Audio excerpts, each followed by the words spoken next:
বলিউডে কিছু সিনেমা আছে যেগুলো সময়ের সঙ্গে সঙ্গে এক ধরনের কাল্ট স্ট্যাটাসে পৌঁছে যায়। ম্যায় হুনা ঠিক তেমনই একটি ছবি। 2004 সালে মুক্তি পাওয়া এই সিনেমাটি ছিল দেশপ্রেম, অ্যাকশন, কমেডি, রোমান্স এবং মিউজিক্যালের এক অদ্ভুত মিশ্রণ। ম্যায় হুনা ছিল নৃত্য পরিচালক ফারাহ খানের পরিচালনায় অভিষেক সিনেমা। কোরিওগ্রাফার হিসেবে তার সাফল্য তখন প্রশ্নাতীত হলেও পূর্ণদৈর্ঘ্য বাণিজ্যিক ছবি পরিচালনার অভিজ্ঞতা ছিল না। ফলে ছবির ঘোষণার সময় থেকেই ইন্ডাস্ট্রির একাংশ সন্দিহান ছিল, কিন্তু মুক্তির পর সেই সন্দেহ অনেকটাই উবে যায়। ফারাহ খান প্রমাণ করেন তিনি শুধু গানের ফ্রেম সাজাতে জানেন না, বরং গণদর্শকের পালস ধরতেও দক্ষ।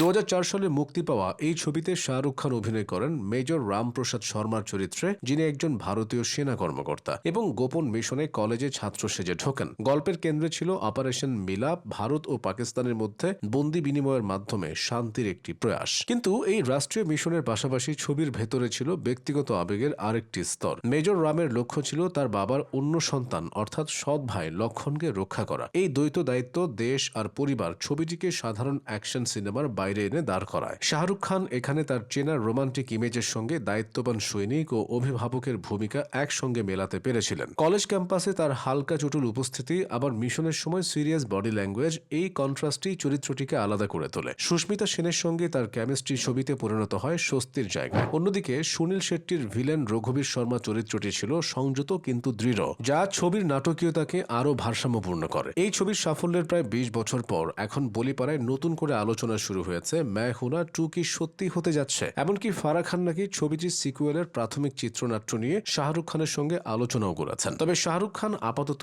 অন্য প্রজেক্টে ব্যস্ত, বিশেষ করে তার আসন্ন ছবি কিং, যার শুটিং আগামী মে মাসে শেষ হওয়ার কথা। এই ছবির কাজ শেষ করার পরই তিনি ম্যায় হুনা 2 নিয়ে চূড়ান্ত সিদ্ধান্ত নেবেন বলে জানা যাচ্ছে। ফলে সিকুয়েলটি এখনও সম্ভাবনার ঘরে আছে। তবে এই সম্ভাবনাকে বাড়তি উত্তেজনা দিচ্ছে কিছু নির্দিষ্ট তথ্য। শোনা যাচ্ছে সিকুয়েলে শাহরুখ খানকে দ্বৈত চরিত্রে দেখা যেতে পারে। ফারাহ খান নাকি তাকে 2টি ভিন্ন ধাঁচের চরিত্রে উপস্থাপনের কথা ভাবছেন। এই ডাবল রোল ভাবনায় শাহরুখকে বিশেষভাবে আগ্রহী করে তুলেছে বলে গুঞ্জন রয়েছে। শাহরুখ খানের ক্যারিয়ারে দ্বৈত চরিত্র নতুন নয়, কিন্তু ম্যায় হুনার মতো একটি আইকনিক ছবির সিকুয়েলে এই ধারণা নিঃসন্দেহে আলাদা মাত্রা যোগ করতে পারে। গল্পের ক্ষেত্রেও বড় পরিবর্তনের ইঙ্গিত মিলছে। প্রথম ছবিতে যেখানে কলেজ ক্যাম্পাস ছিল মূল প্রেক্ষাপট, সেখানে সিকুয়েলে নাকি আন্তর্জাতিক প্রেক্ষাপটে গল্প এগোবে। ভারতের বিরুদ্ধে নতুন এক বৈশ্বিক হুমকিকে কেন্দ্র করে আবর্তিত হতে পারে কাহিনী। পর্দায় যতবারই শাহরুখ ও ফারাহ একসাথে কাজ করেছেন, প্রত্যেকবার সফল হয়েছেন। এই জুটি এখন পর্যন্ত একসঙ্গে 3টি ছবি করেছে, ম্যায় হুনা, ওম শান্তি ওম এবং হ্যাপি নিউ ইয়ার। 3টি বক্স অফিসে বিশাল সাফল্য পেয়েছে। এই ট্র্যাক রেকর্ডই দর্শকদের মধ্যে বিশ্বাস তৈরি করেছে যে